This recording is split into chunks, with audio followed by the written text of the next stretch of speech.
Dekat Melaka, kalau pagi-pagi nak cari murtabak kat mana, jom aku tunjuk korang tempat yang korang boleh makan murtabak ataupun roti canai.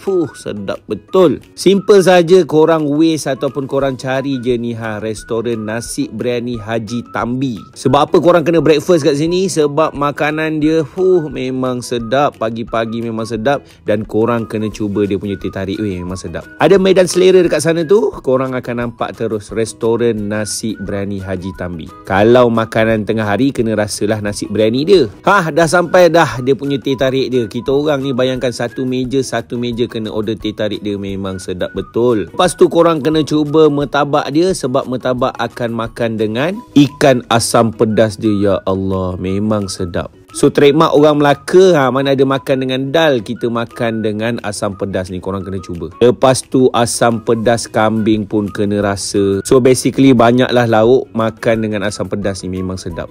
Jadi kalau alang-alang korang duduk dekat Melaka tu, inilah tempat korang kena datang makan breakfast pagi. Korang tak cuba tak tahu.